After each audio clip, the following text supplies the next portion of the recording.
యేసుక్రీస్తు పరిశుద్ధమైన సర్వశక్తి కలిగిన నామంలో మరొకసారి ఎవ్రీడే విత్ జీసస్ అనే కార్యక్రమాన్ని చూస్తున్న మా క్రైస్తవ కుటుంబాలందరికీ, మా హెవెన్స్ రివైవల్ సంఘ సభ్యులకి, కుటుంబ వ్యవస్థకి, పరిచర్ని ప్రోత్సహిస్తున్న ప్రతి ఒక్కరితోటి ప్రతిరోజు దేవుని వాక్యం ద్వారా మీ ముందుకు రావడానికి ప్రభు మాకు ఇస్తున్న గొప్ప అవకాశాన్ని బట్టి, అలాగే ఈ కార్యక్రమం చాలామంది ధనం రూపంలో కూడా ప్రోత్సహిస్తున్నారు. వాళ్ళ కుటుంబాన్ని కూడా దేవుడు దీవించునుగా అని ఒప్పుకుంటున్నాం. నిజంగా పరిచర్య జరుగుతున్నప్పుడల్లా ఏ ఆత్మలైతే కట్టబడతాయో, అందుకని బైబిల్ గ్రంథంలో ఒక మాట ఉంటుంది, యుద్ధం చేయవాడికి యుద్ధోపకరణం దగ్గర ఉన్నవానికి ఒకే జీతాన్ని దేవుడు ఇవ్వడానికి ఇష్టపడే దేవుడు. ఈరోజు మన జీవితాల్లో దేవుడు ఏది చేసినా అది ఆశీర్వాదమే ప్రియులారా. దేవుని చిత్తంలో మనం నడిపింపడ్డాం. ఈరోజు దేవుని యొక్క మార్గం నుంచి వైదొలిగిపోతున్నావా? దేవుని యొక్క చిత్తం నుంచి వైదొలిగిపోతున్నావా? ఒకసారి గమనించు. ఈరోజు నువ్వు సజీవంగా ఉన్నావంటే ఆయన కృపే. ఈరోజు సజీవంగా నడిపింపబడుతున్నావు అంటే ఆయన కృపే. ఈరోజు ఒక లేఖన భాగాన్ని ఈ ఉదయకాల సమయంలో ధ్యానం చేసుకోవడానికి ఇష్టపడదాం. బైబిల్ ఉన్నట్లయితే సొలొమోను రాసిన సామెతలు 15వ అధ్యాయము 29వ వచనం చదువుతాను, జాగ్రత్తగా ధ్యానం చేసుకుందాం. సామెతలు 15వ అధ్యాయం 29వ వచనం. భక్తిహీనులకు యెహోవా దూరస్తుడు, నీతిమంతుల ప్రార్థన ఆయన అంగీకరించును. ఎవరికి దూరంగా ఉంటాడట? భక్తిహీనత వారికి, భక్తిలో దిగజారిపోయేవారికి. అందుకంటే ఎన్నిసార్లు గద్దించిన లోబడ నొల్లని వారికి తిరిగి లేకుండా హఠాత్తుగా నాశనం వస్తుందట.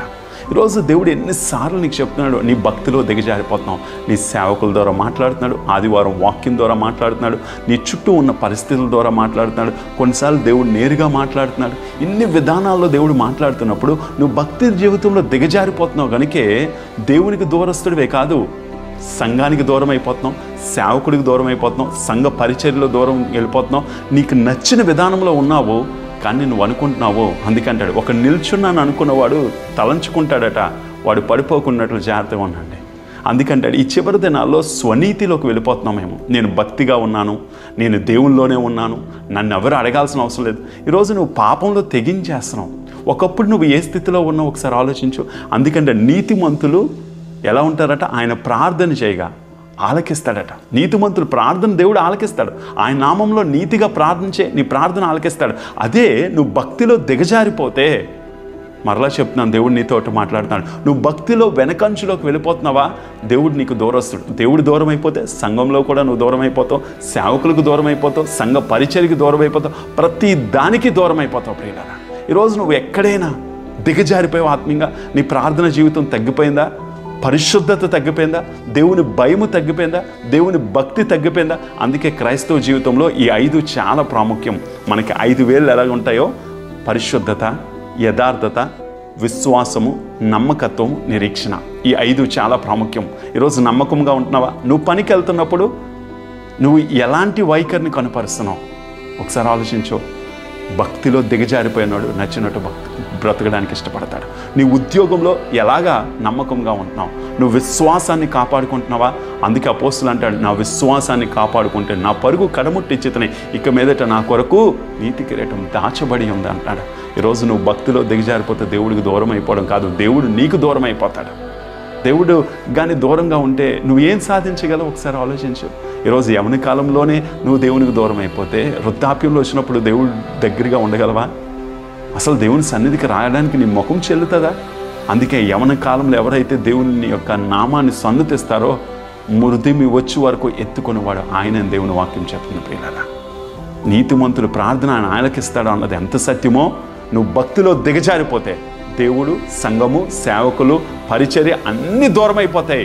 చివరికి ఏం మిగులుతాలో తెలుసా? సాక్ష్యము కోల్పోయినా. అందుకేనంటాడు సంసోను చివరికి అంధకారంలోకి వెళ్ళిపోయాడట. ఈరోజు నీ జీవితం అంధకారంలోకి వెళ్ళకముందే ప్రభు నీతో మాట్లాడుతున్నాడు. మరలా ప్రార్థన చేయి, మరలా పరిశుద్ధంగా ఉండు, మరలా భక్తిగా ఉండు, మరలా విధేయతగా ఉండు, మరలా ప్రభువుకి ఇష్టమైన పాత్రగా మారిపో. దేవుడు తప్పనిసరిగా నిన్ను, నీ కుటుంబాన్ని, నీ పిల్లల్ని, నీ కుటుంబ వ్యవస్థని, నీ భవిష్యత్తుని, నీ ఉద్యోగాన్ని, నువ్వు కోల్పోయినవన్నీ తిరిగి ఇవ్వగలిగిన సామర్థ్యం కలిగిన దేవుడు ప్రియులారా. నమ్ము దేవుని యొక్క మాట నీ ఉదయకాల సమయంలో. ఒకసారి కళ్ళు మూసుకుందాం, ప్రార్థన చేద్దాం. ఎక్కడున్నప్పటికీ మా తండ్రి, మా ప్రభువా, నీ వాక్యం చాలా తేట తెల్లగా మాట్లాడుతుంది. మేము భక్తిలో దిగజారిపోతే నువ్వు అలాంటి వారికి దూరస్తుడిగా ఉంటావట. ఈరోజు మీకు వేరుగా ఉండి మేమేమీ చేయలేం, నీలో ఫలించకపోతే తీసి పారవేస్తావని నీ వాక్యం చెప్తుంది కదా. చూస్తున్న ప్రతి ఒక్కరూ కూడా భక్తిలో అధికముగా ఉండాలి, భక్తి జీవితంలో మెరుగుపరుచుకొని నువ్వు వాళ్ళకి సన్నిహితంగా ఉండాలి, వాళ్ళు నీకు సన్నిహితంగా ఉండడానికి సాయం దయచేయి. నీతిగా బ్రతికితే మా ప్రార్థనలు ఆలకిస్తానన్నాం. యేసు నామములో మా ప్రార్థనలు విందువుగా కనొప్పుకుంటున్నాం. ఈ కార్యక్రమం చూస్తున్న ప్రతి కుటుంబాన్ని, ప్రతి వ్యక్తిని దీవించి ఆశీర్వదించమని యేసుక్రీస్తు సర్వశక్తి కలిగిన నామంలో అడిగి వేడుకొంచున్నాము తండ్రి. ఆమేన్. God bless you. దేవుడు మనందరినీ దీవించును గాక.